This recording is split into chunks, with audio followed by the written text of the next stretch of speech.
예, 읽어주세요.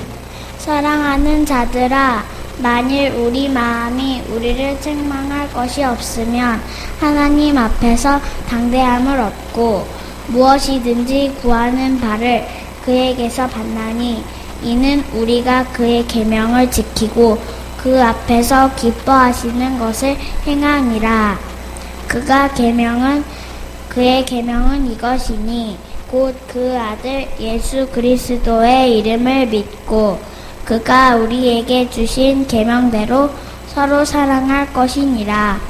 그의 계명을 지키는 자는 주 안에 거하고 주는 그의 안에 거하시나니 우리에게 주신 성령으로 말미암아 그가 우리 안에 거하시는 줄을 우리가 아느니라. 아멘. 아멘. 요한에서 3장 21절부터 24절 같이 어떻게 기도응답을 받을 수 있을까라는 제목으로 말씀을 증가합니다. 기도응답에는 세 가지 모습이 있습니다. 주님이 우리가 기도할 때 하나님께서 바로 즉각적으로 예스라고 말하기도 하시고 또 안 된다, 노라고 말하기도 하시고 아니 지금 때가 무르익지 않았다, 기다리라 라고 말씀하시기도 합니다. 그래서 우리가 기도할 때는 때를 따라 돕는 하나님의 은혜를 늘 체험할 수 있는 저와 여러분들 되시기를 예수 이름으로 축복합니다. 자연 모든 만물에는 그래요. 열매 맺는 계절이 따로 있어요. 지금 사과나 배나 그런 감이나 이런 것들이 가을에 열매 맺어야지 봄철에 맺는다고 하면 그건 우스운 일입니다. 우리가 기도할 때도 열심히 땀 흘려 기도할 때가 있고 그것을 거둘 때가 있습니다. 사람의 인생도 마찬가지죠. 어떤 사람은 부지런히 심어요. 그런데 그것을 거두는 사람이 다른 사람인 경우가 있습니다. 우리가 부지런히 성도교회 안에서 열심히 기도로 심고 기도로 심는 중에 하나님께서 거두게 하시는 그 축복을 맛보는 저와 여러분들 되시기 바랍니다. 본문 21절 말씀 보면 사랑하는 자들아, 만일 우리 마음이 우리를 책망할 것이 없으면 하나님 앞에서 담대함을 얻고 무엇이든지 구하는 바를 그에게서 받나니 이는 우리가 그의 계명을 지키고 그 앞에서 기뻐하시는 것을 행함이라 라고 말씀합니다. 요한의 공동체에 있는 사람들에게 사랑하는 자들아 라고 말씀해요. 우리 모두가 우리 성도교회 안에서 서로 사랑하는 자들이라 라고 고백할 수 있기를 예수 이름으로 축원합니다. 서로 사랑할 때 기도 응답이 있어요. 나중에 말씀을 드리겠습니다. 가을이 됐는데 가을철은 기도하기 좋은 계절입니다. 아침 저녁으로 선선한 바람이 불시어 뜨거운 여름이 이제 엊그제였는데 올 여름은 가장 더웠다고 하는 그런 절기였습니다. 밤잠 못 자고 열대야 때문에 괴로워했던 그런 시절이 있었습니다. 그런데 이 여름에서 가을이 바뀌는 것은 그냥 한 방에 훅 가을이 찾아왔습니다. 어느 날 아침에 보니까 쌀쌀해요. 벌써 우리에게 가을의 문턱이 찾아왔습니다. 어쩌면 우리 인생도 한 방에 훅 가지 않나라는 그런 생각을 해보게 됩니다. 그래서 사람들은 가을은 독서의 계절이며 또 기도하기 좋은 계절이라고 얘기합니다. 그런데 아이러니하게도 가을은 독서의 계절인데 가을에 가장 책이 안 팔려요. 책이 안 팔리기 때문에 독서의 계절이라고 사람들이 붙였습니다. 또 가을에 기도를 많이 안 합니다. 가을에 기도를 많이 하지 못하는 이유는 가을이라는 기간이 너무 짧아서 기도를 하지 않나라는 생각을 해봅니다. 왜냐하면 금방 가을이 지나고 곧 겨울이 다가옵니다. 훅 하고 지나가는 가을을 잘 붙잡는 지혜로운 사람들이 되시기를 바랍니다. 우리 모두가 다 지혜로운 사람이 되어서 정말 이 짧은 시간을 선선할 때 하나님 앞에 기도하며 우리가 바라고 소원하는 모든 일들이 다 이루어지기를 예수 이름으로 축원합니다. 김현승이라는 시인이 있습니다. 전라도 광주 출신인데 아버님은 목사님이셨고 그래서 아버님을 따라서 평양에 가서 자라고 성장을 했습니다. 평양 숭실중학교와 숭실전문학교를 졸업했고 1951년도부터 조선대학교 물리대 교수로 재직을 했습니다. 그분이 유명한 시를 한 편 썼는데 그 제목이 뭐냐면 가을에는 기도하게 하소서라는 제목입니다. 가을에는 기도하게 하소서. 낙엽들이 지는 때를 기다려 내게 주신 겸허한 모국어로 나를 채우소서. 가을에는 사랑하게 하소서. 오직 한 사람을 택하게 하소서. 가장 아름다운 열매를 위하여 이 비옥한 시간을 가꾸게 하소서. 가을에는 홀로 있게 하소서. 나의 영혼 굽이치는 바다와 백합의 골짜기를 지나 마른 나뭇가지 위에 다다른 까마귀같이 가을에는 기도하게 하소서. 낙엽들이 지는 때를 기다려 내게 주신 겸허한 모국어로 나를 채우소서. 가을에는 기도의 계절입니다. 여름에 너무 더워서 모기 때문에 기도할 수 없었다면 이제 기도의 자리로 나아오시는 저와 여러분들 되시기 바랍니다. 그런데 왜 기도가 힘들까? 왜 좀처럼 기도가 되지 않을까? 그것은 아무리 열심히 우리가 기도했는데 기도를 해도 하나님이 그 기도를 들으시지 않는 것 같아요. 응답하시지 않는 거예요. 성도들이 아무리 열심히 피땀 흘려 피눈물을 흘리며 기도를 해도 하나님이 침묵하실 경우가 있습니다. 그럴 때 우리는 기도에 힘이 생기지 않는 것 같아요. 적어도 우리가 기도할 때 기도 응답은 세 가지 그런 케이스가 있다라는 것을 기억했으면 좋겠습니다. 그러니까 바로 즉각적으로 우리가 기도할 때 하나님 내가 이런 것들이 필요합니다. 그럴 때 예 라고 하는 경우가 있고요. 그거 지금 너한테는 쓸모가 없어 no 라고 얘기하는 것도 있고 또 wait 조금 기다려라. 기다리면 내가 너를 채우리라 라고 말씀하는 경우가 있습니다.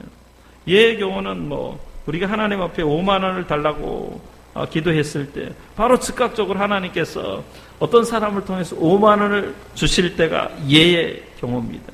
그런 경우 즉각적으로 기도 응답을 받은 거죠. 이것을 yes나 또 예나 응이나 그렇게 해주마 라는 그런 즉각적인 하나님의 제스처가 담겨져 있는 겁니다. 엊그제 지난 금요일날 아침에 지민이한테 전화가 왔는데 지민이가 뭐라고 얘기했냐면 목사님 아침 일찍 목사님 오늘 목사님 면담을 하고 싶은데 저 깜짝 놀랐습니다. 면담을 도대체 무슨 면담? 그랬더니 직업에 대해서 목사님 물어볼 것이 있는데 목사님 언제 시간 되세요? 그날이 좀 바빴습니다. 제 친구 목사님 어머님이 이제 암이 전이 돼가지고 한양대 병원에 입원을 했어요. 그래서 병원 신방을 가기로 했습니다. 그리고 또 그날 이제 이 방수 계약을 하기로 한 날입니다. 시간이 다 공교롭게 그 4시에 새 만남을 가져야 돼요. 그래서 어쨌든 지민이 보고 4시에 교회에 오라고 했습니다. 이게 바로 즉각적인 예스예요. 아니라고 할 수도 있습니다. 노라고 얘기할 수도 있어요. 지금은 안 돼. 지민아, 목사님이 너무나 바빠. 그 시간에 여러 사람을 만나야 되거든. 그러니까 다음에 보자. 노라고 얘기할 수도 있어요. 그런데 예스라고 했습니다.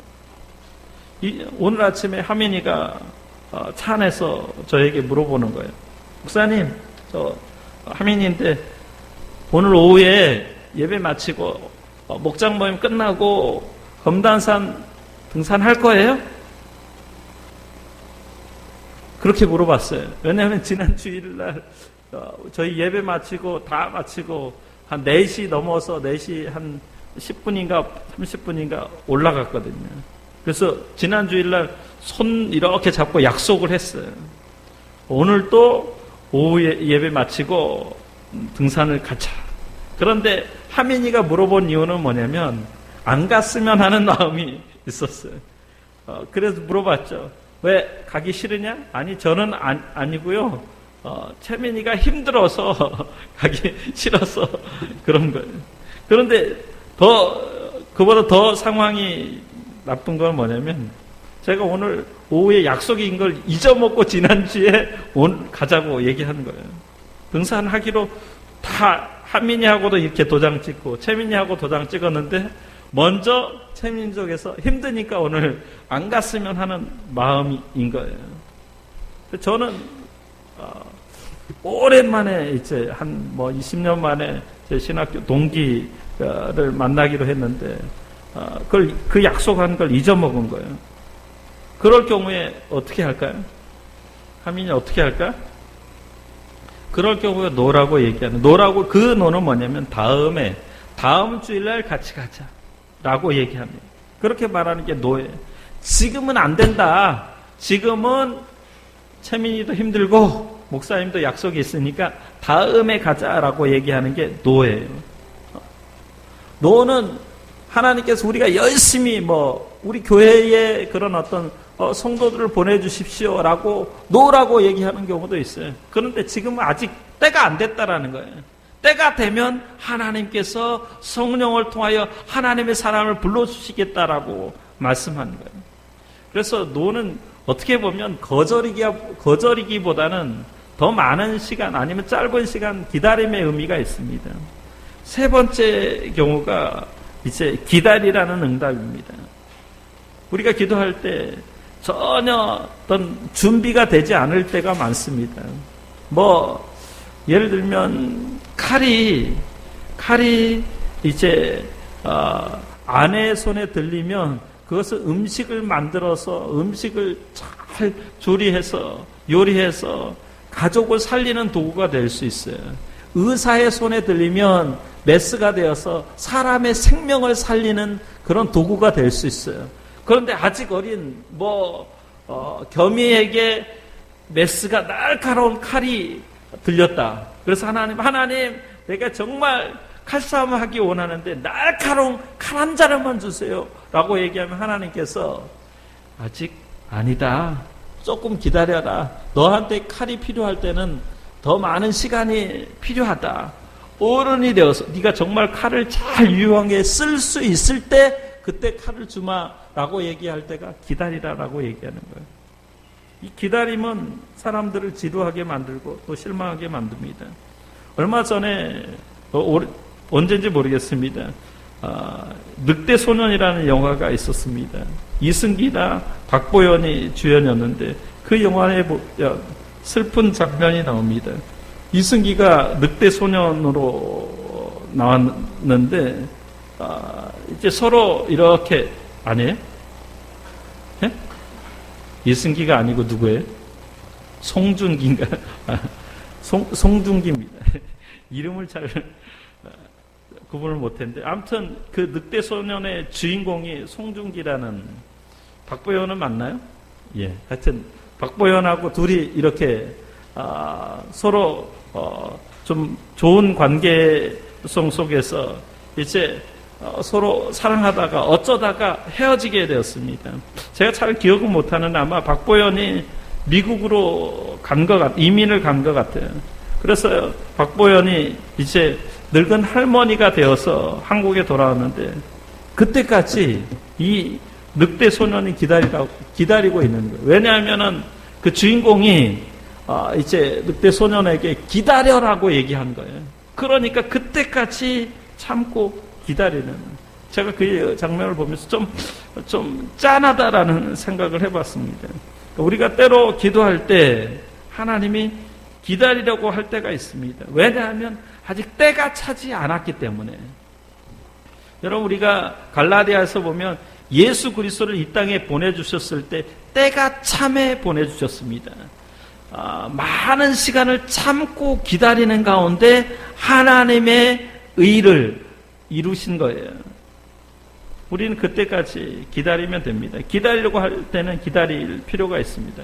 그러니까 기도 응답은 첫 번째 우리가 모든 필요한 부분들을 하나님 앞에 간구할 때 하나님께서 즉각적으로 그래 그렇게 해주마 예스라고 얘기하는 경우도 있고, 너 안 된다라고 얘기하는 경우도 있고 조금 기다려라라고 아니 좀 많이 기다리는 그런 경우도 있습니다. 자, 그럼 이제 기도응답의 세 가지 경우를 케이스를 제가 말씀드렸는데 좀 더 구체적으로 어떻게 하면 우리가 기도응답을 받을 수 있는 비결이 무엇일까요? 오늘 본문은 우리에게 여러 가지 가르쳐주는 부분이 있는데 본문 21절, 22절을 현대인의 성경으로 읽으면 이렇습니다. 사랑하는 여러분, 우리 양심이 우리를 책망하지 않는다면 우리가 하나님 앞에서 담대하여 무엇을 구하든지 다 받을 것입니다. 이것은 우리가 그분의 계명을 지키고 그분이 기뻐하시는 일을 하기 때문입니다. 요한이 뭘 얘기하냐면 우리가 기도응답을 받으려면 먼저 마음의 문제, 양심의 문제를 이야기하고 있습니다. 사람은 누구나 양심이 있습니다. 사람의 구조는 몸과 영혼으로 구성되어 있는데 그런데 우리는 우리의 그 영적인 부분, 영혼을 자체를 볼 수가 없고 만질 수가 없습니다. 영은 물질이 아니기 때문에 그렇습니다.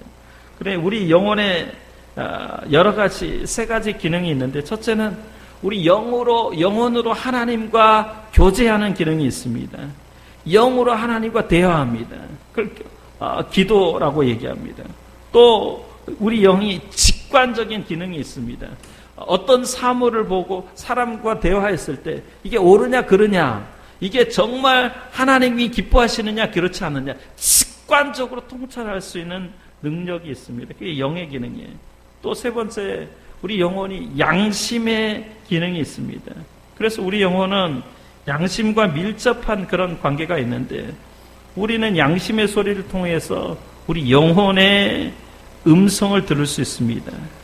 그러므로 우리 영을 쫓아 신앙생활을 바로 하려는 사람은 우리 마음의 양심의 소리에 민감해야 되고 양심의 소리를 잘 들을 수 있어야 됩니다. 여러분, 우리 주변에 보면 양심이 마비된 사람들이 있습니다. 양심이 마비된 사람들은 결단코 하나님의 음성을 듣지 못합니다. 하나님의 계시를 볼 수 없습니다. 그래서 먼저 양심의 소리에 귀를 기울여야 하나님의 분명한 음성을 들을 수 있습니다. 그래서 믿음과 양심은 수레의 두 바퀴와 같습니다. 믿음이 없이 선한 양심을 가질 수가 없는 거예요. 선한 양심이 없이 좋은 믿음을 가졌다고 말할 수는 없습니다. 좋은 믿음을 갖는 비결 중에 하나는 선한 양심을 갖는 거예요. 그럼 선한 양심을 어떻게 가질 수 있느냐? 예수 그리스도를 믿을 때 선한 양심이 회복되는 줄 믿습니다. 그러니까 선한 양심을 가지고 하나님 앞에 기도해야 돼요. 그렇지 않으면 우리가 아무리 열심히 목이 터져라 우리 생명을 바쳐 기도해도 하나님께서 그 기도를 들으시지 않는 거예요. 디모데전서 1장 10절 말씀인데 믿음과 착한 양심을 가지라. 어떤 이들이 이 양심을 버렸고 그 믿음에 관하여는 파산하였느니라 라고 말씀합니다. 베드로전서 2장 21절 말씀을 보면 오직 선한 양심이 하나님을 찾아가는 것이라고 말씀합니다. 로마서 2장 15절에 보면 양심은 마음에 새긴 율법이라고 이야기합니다. 마태복음 6장 22절 말씀에는 마음의 눈이라고 했습니다. 이 마음의 눈이라고 하는 것은 양심의 눈인 것입니다. 그래서 여러분 생각해 보시죠. 눈이 어두우면 온몸이 어둡습니다. 그리고 눈이 밝으면 온몸이 밝게 된다고 말씀합니다. 양심이 밝지 못하는 것은 마음의 눈이 어두운 거예요. 그런 사람이 아무리 기도해도 하나님께서 그 기도 응답을 해주지 않습니다. 왜냐하면 오늘 본문에 보면 자기 자신이 알고 있기 때문에 그래요. 영적인 문제는 자신이 잘 알고 있습니다. 요한은 지금 그걸 말씀하고 있는 거예요. 우리 양심이 우리를 책망하지 않는다면 우리가 하나님 앞에 담대함을 얻는다. 그래서 하나님 앞에 무엇을 구하든지 다 하나님께서 주신다라고 말씀해요. 그렇기 때문에 우리가 먼저 기도할 때 선한 양심을 가지고 하나님 앞에 기도하는 것이 필요합니다. 마음에 걸리는 것이나 꺼리끼는 것이 있으면 기도 응답을 못 받습니다. 여러분, 거짓말하는 사람이 거짓말을 끊지 않고 계속해서 하나님 앞에 아무리 열심히 기도를 해도 하나님이 그 기도를 들으지 않습니다. 간음하는 자, 도적질하는 자, 살인하는 자, 속이는 자, 그 모든 행동을 끊고 하나님 앞에 나아갈 때 하나님께서 우리의 기도를 들으시는 줄 믿습니다. 그래서 요한은 정말 기도 응답을 받고 싶으냐? 기도하기 전에 먼저 자신의 양심을 살피라는 거예요. 우리 애들도 마찬가지예요. 얘들이 부모한테 무엇인가 요구할 때는 부모가 말하고 행동하는 대로 했을 때 떳떳하게 요구할 수 있어요. 그렇지 않고 부모가 공부하라고 했는데 친구 집에 가서 게임방에 가서 놀았다? 부모한테 뭐 돈 달라고 뭐 이런 얘기를 할 수 없습니다. 자기 양심이 아는 거예요. 그래서 하나님께서 우리 인간에게 주신 두 가지 큰 선물인데, 하나는 뭐냐면 우리 이성이고 하나는 마음의 양심입니다. 그런데 양심은 배의 나침반과 같아서 그러니까 우리를 도덕적인 그런 삶을 살아갈 수 있도록 해줍니다.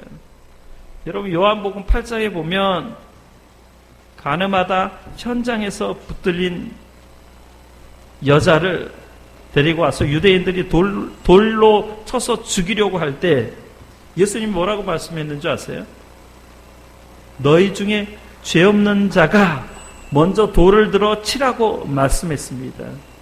그때 그 간음한 여자와 예수님 주변에 있었던 많은 유대인들이 마음에 찔림을 받습니다. 양심의 가책을 받습니다. 예수님 말씀에 저희가 이 말씀을 듣고 양심의 가책을 받아 어른으로부터 시작하여 젊은이까지 하나씩 하나씩 나가고 오직 예수와 그 가운데 섰는 여자만 남았더라 라고 말씀합니다. 사람은 양심이 시키는 대로 따르는 생활을 하면 마음의 기쁨이 있어요. 그런데 양심을 거스리면 아무리 외부 환경이 좋아도 괴롭고 불안한 것이 사람의 마음입니다. 그러므로 여러분, 기도 응답을 받으려면 첫째 우리에게 필요한 것은 뭐냐면 선한 양심을 회복하는 것이 필요한 것인 줄 믿습니다. 선한 양심이 여러분에게 필요해요. 여러분이 정말 아무리 예수를 믿어도 이 양심이 회복되지 않으면 기도하는 것이 헛것입니다. 그 다음에 두 번째가 하나님의 계명을 지키는 것이에요. 그 다음에 하나님이 기뻐하시는 일을 하면 하나님 앞에 기도 응답을 받을 수 있습니다. 선한 양심은 하나님을 찾습니다. 선한 양심은 하나님을 만날 때만 양심이 회복되는 거예요. 그래서 성경에 하나님을 모르는 모든 사람은 화인 맞은 양심이에요. 이게 사단에 속한 양심입니다. 양심이 마비된 사람들이에요. 이런 사람들은 그가 어떤 일을 하든지 도덕적인 기준이 없습니다. 하나님의 말씀이 도덕적이고 윤리적인 기준이 되는데 하나님을 믿지 않으니까 말씀의 지배, 말씀의 통치, 말씀의 다스림을 받을 수 없는 거예요. 그러니까 세상에 살아야 될 삶의 기준이 없는 사람들처럼 무서운 사람들은 없는 거예요. 동물처럼 살아가는 것이죠. 개나 소나 돼지같이 살아갑니다. 본능에 충실합니다. 여러분, 사람이 동물과 다른 것은 본능을 억제할 수 있는 것이 사람이 동물과 다른 이유예요. 동물은 본능에 충실합니다. 자, 그럼 요한이 이제 어떻게 정말 기도 응답을 받을 수 있는지 즉각적으로 예스라고 하나님이 우리에게 내가 무엇을 구했을 때 너에게 그거 필요해? 내가 그거 줄게 라고 얘기할 수 있는지 기도 응답의 비결을 세 가지로 말씀합니다. 첫 번째, 오늘 23절 말씀 보면 그의 계명은 이것이니 곧 그 아들 예수 그리스도의 이름을 믿고 그가 우리에게 주신 계명대로 서로 사랑할 것이라. 우리가 하나님 주신 계명의 말씀을 따라 살아가면 즉각적인 기도 응답을 받을 수 있습니다. 그런데 이 계명의 말씀이 어려운 것이 아니에요. 첫째는 뭐냐면 하나님의 아들 예수 그리스도의 이름을 믿고 살아가는 거예요. 그의 계명은 이것이니 곧 그의 아들 예수 그리스도의 이름을 믿고 라고 말씀합니다. 여러분, 우리가 기도할 때 누구의 이름으로 기도하죠? 예수님의 이름으로 기도하죠. 왜요?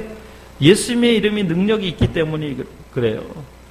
예수님께서 가르쳐 준 거예요. 기도할 때 예수의 이름으로 하라. 예수의 이름이 귀신을 물리칠 수 있는 권세가 있는 줄 믿습니다.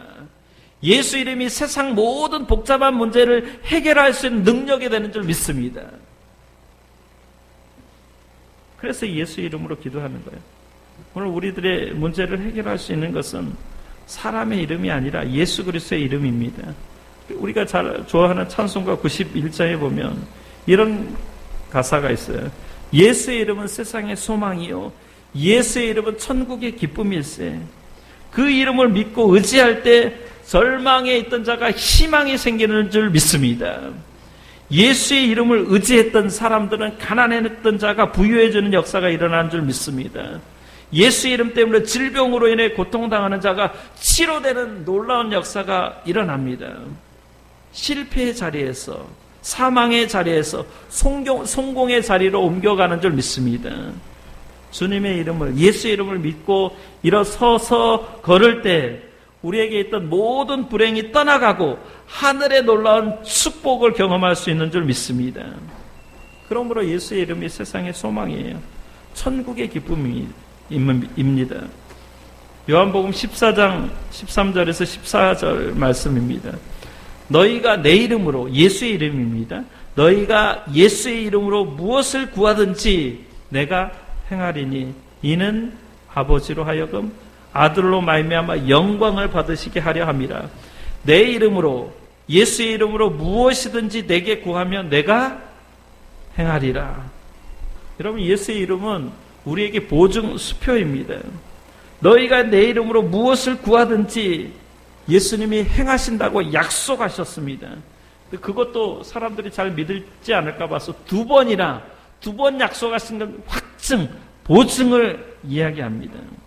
사람들은 두 번 얘기해도 그 실천할 수 있는 힘과 능력이 없어요. 그러나 예수님은 하나님의 아들이십니다. 하나님이십니다. 그렇게 힘과 능력이 있는 줄 믿습니다. 확실한 보장을 해주고 있습니다. 내 이름으로 무엇이든지 내게 구하면 내가 시행하리라. 이 약속의 말씀을 붙들고 기도의 현장으로 나아가시는 저와 여러분들 되시기 예수 이름으로 축원합니다. 기도 응답을 받는 비결은 첫 번째가 예수의 이름이에요.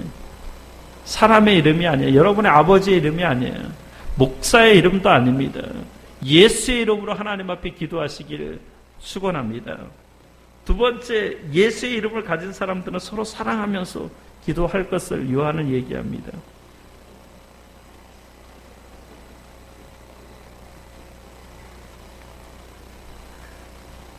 (23절) 말씀 보면 그가 우리에게 주신 계명대로 서로 사랑할 것이라. 사랑이 담겨지지 않는 기도는 하나님이 받으시는 법이 없어요. 그러니까 우리에게 왜 우리 삶이 비참하고 초라하느냐, 내 마음에 사랑이 없기 때문에 라고 생각하면 그게 정답이에요. 하나님 앞에 먼저 기도할 건 뭐냐면, 하나님, 내가 정말 성도들을 사랑할 수 있는 마음을 더하여 주옵소서. 이것도 마음대로 되는 것 같지 않아요.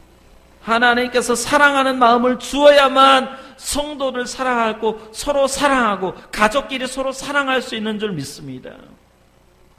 위로부터 덧붙여지는 사랑입니다. 하나님이 우리를 사랑해 주시기 바랍니다.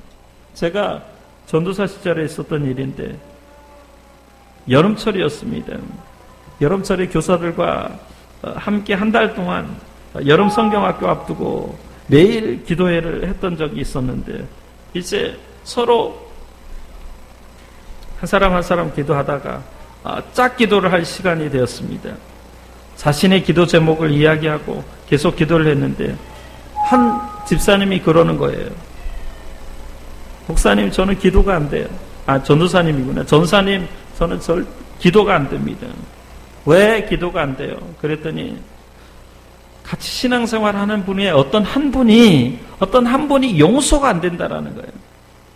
오랫동안 그 교회에서 함께 자라고, 함께 성장하고, 함께 이렇게 서로 가정을 꾸렸는데 왠지 그 성도 한 사람이 미운 거예요.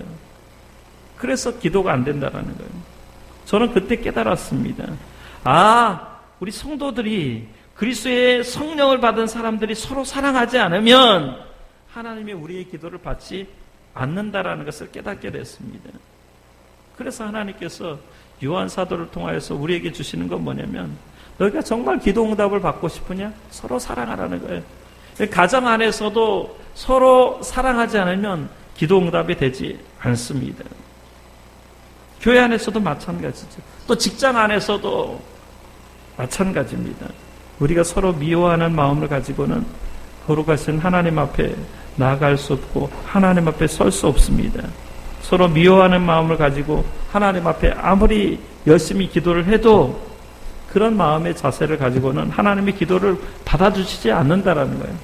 그러니까 먼저 필요한 것은 요한은 처음부터 끝까지 서로 사랑하라는 거예요. 요한복음에도 보면 서로 사랑하라고, 요한일서에도 서로 사랑하라고. 왜 교회에 문제가 해결되지 않느냐? 왜 사람들이 없느냐? 사랑이 없기 때문에 그러는 거예요. 우리에게 필요한 것은 정말 서로 간에 사랑이 있을 때 그 사랑을 통하여서 사랑은 다른 사람에게 전이 되는 줄 믿습니다. 여러분, 저를 위해서 기도해 주십시오. 정말 저를 위해서 불쌍히 여겨주십시오. 하나님, 우리 목사님 정말 사랑이 많은 사람이 되게 해 주옵소서라고 기도하십시오.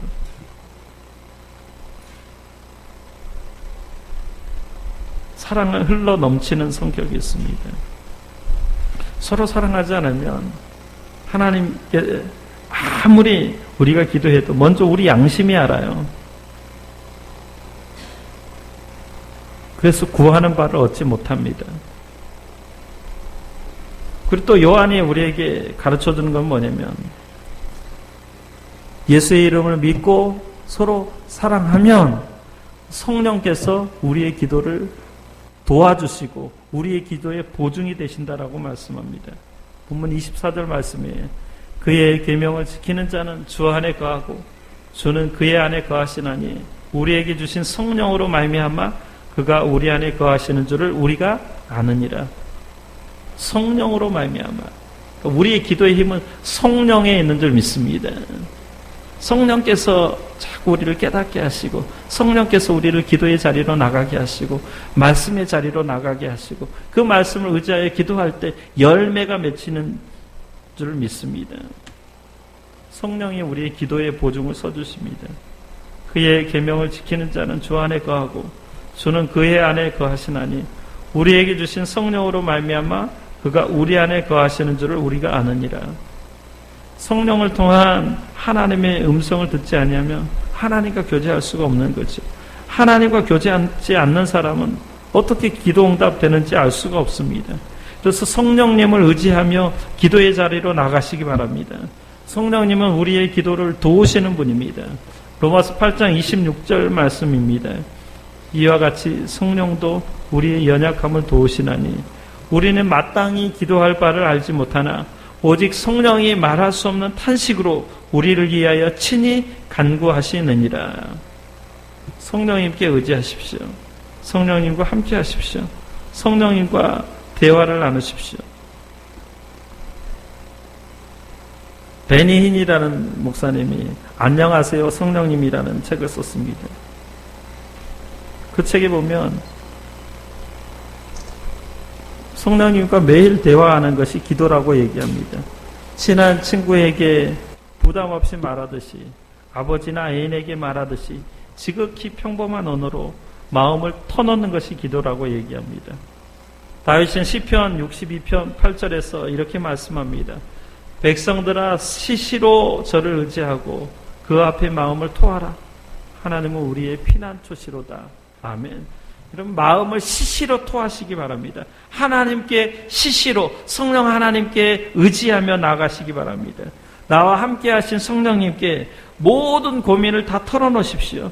기쁜 일이든 슬픈 일이든 우울한 일이든 괴로운 일이든 무엇이나 다 말씀드리시기를 예수 이름으로 축원합니다. 사랑하는 성령님, 지금 이 일을 어떻게 생각하시나요? 이 사람이 하는 말을 들어보십시오. 지금 제 마음이 너무나 슬픈 가운데 있습니다. 차 안이나 사무실이나 학교이나 가정이나 어디서든지 항상 성령님과 일상적인 그런 친밀한 대화를 통해 끈끈한 그런 우정 관계를 발전시켜 나가시기를 바랍니다. 하루 종일 틈틈이 성령님과 대화를 나누려고 애쓰십시오. 어떤 형식이나 감동에 신경 쓰지 말고 그저 친한 친구에게 대화를 하듯이 나누면 됩니다. 이게 바로 바울 사도가 쉬지 말고 기도하라 라고 말씀한 내용입니다. 어디서든지 성령 하나님과 친밀한 그런 관계를 유지하시는 중에 기도 응답을 경험하시는 저와 여러분들 되시기를 예수 이름으로 축원합니다. 기도하겠습니다.